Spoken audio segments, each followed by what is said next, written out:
Welcome to the .NET Excel Library tutorial. In this video, I will show you how to apply conditional formatting in an Excel document using the Syncfusion .NET Excel Library. Conditional formatting makes analyzing data easy by highlighting cells that meet specific criteria. When a cell's value matches the condition, the default cell style is overridden to distinguish it visually. The Syncfusion Excel Library supports conditional formatting types such as cell rules, top and bottom values, color scales, data bars, and icon sets. In this video, I'll walk you through each of these. I will begin by opening an existing ASP.NET Core application where I have already installed the Syncfusion XLSIO.NET Core package. If you want to know how to get started with the Syncfusion.NET Excel library, check the video link in the card above or the description below. First, let me show you how to highlight cell values with conditional formatting using cell rules in an application. When I click this button, the Excel file with highlighted cells will be downloaded.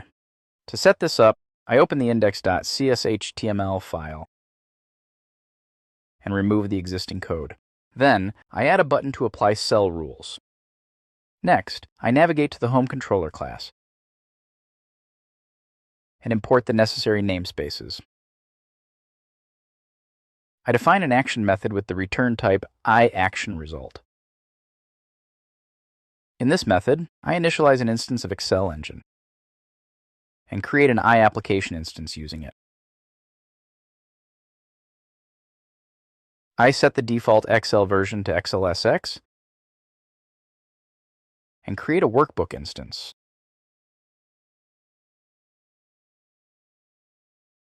Then, I create a worksheet to retrieve the first sheet from the workbook.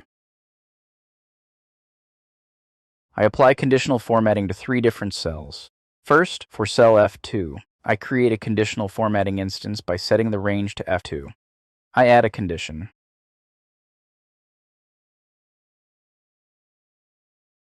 And set the format type to cell value. I choose the between operator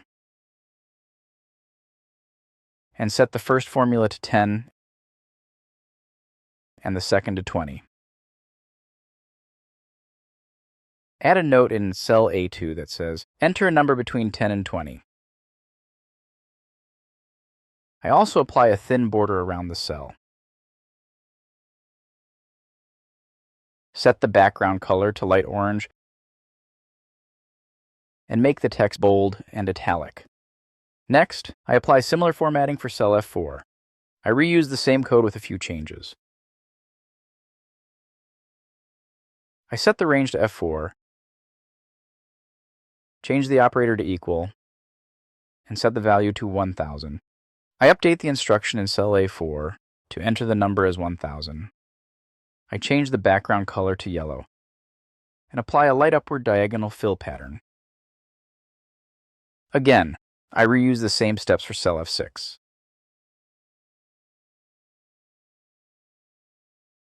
This time, I change the range to F6. Use the greater or equal operator.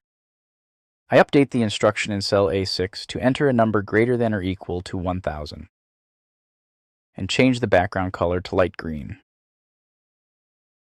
Lastly, I define a helper method, create file result to export the file. In this method, I create a memory stream, save the workbook, reset the stream position, and return it to the browser. Then, I invoke the method and pass the workbook and file name.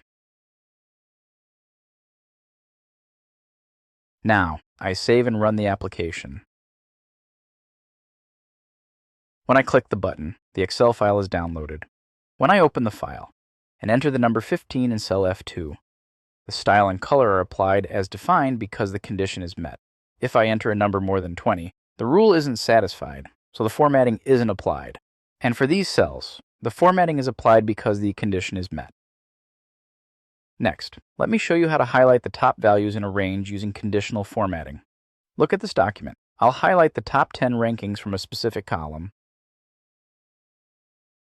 First, I add a Apply Top Bottom Rules button and define its corresponding action with a return type of iActionResult.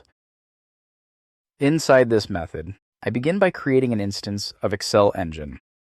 and then accessing the iApplication interface through it. I set the default Excel version to XLSX. Next, I open the existing Excel file using a file stream with appropriate file access options. I load the workbook and access the first worksheet. To apply conditional formatting, I select the range N6 to N35 and add a condition using the add condition method. I set the format type to top-bottom and access the top-bottom interface to configure formatting and specify the rule type as top with a rank of 10, meaning it will highlight the top 10 values. Then, I customize the appearance by setting a background color using an RGB value. I return the modified workbook for download.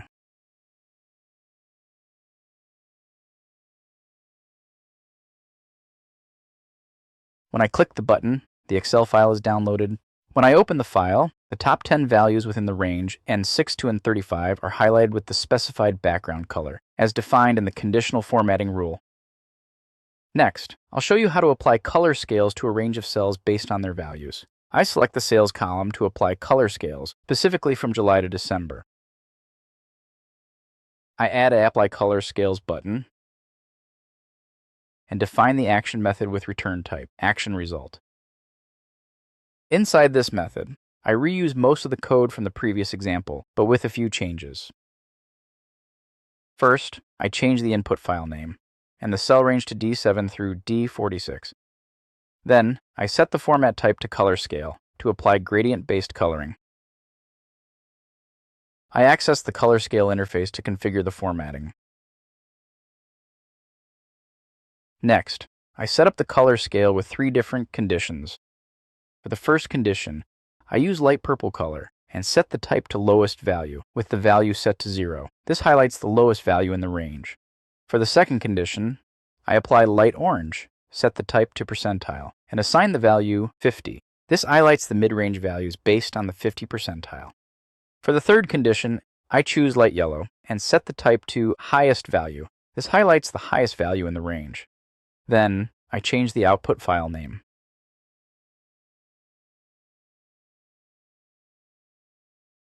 When I click the button, the Excel file will be downloaded.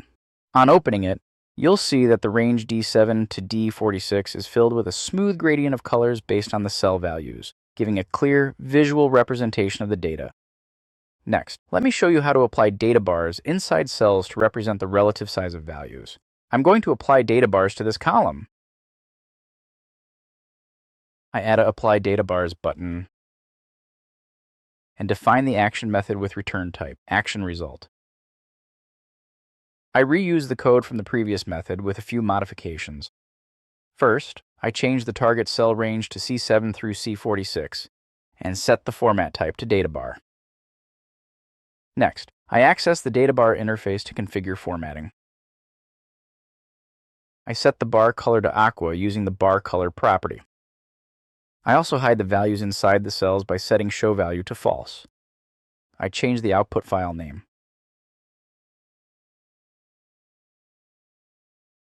When I click the button, the Excel file is downloaded. When I open it, you'll see that the cells in the range C7 to C46 are filled with horizontal bars.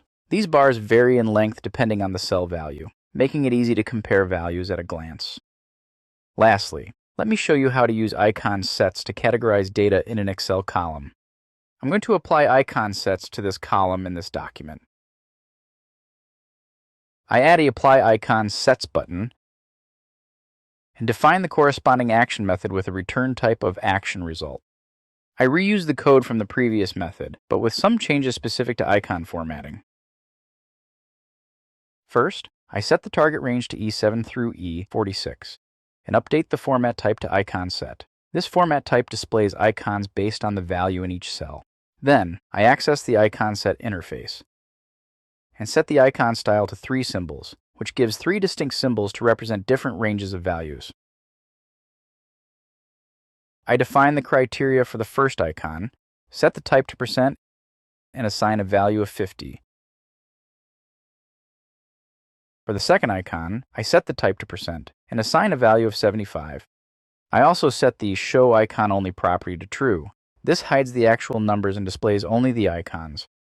Lastly, I change the output file name. When I click the button, the Excel file is downloaded. I open it, and the cells in the range E7 to E46 will contain icons instead of values. That's a wrap. In this video, I have shown you how to apply conditional formatting in an Excel document using the Syncfusion .NET Excel Library. You can download a working example from the GitHub link in the description below.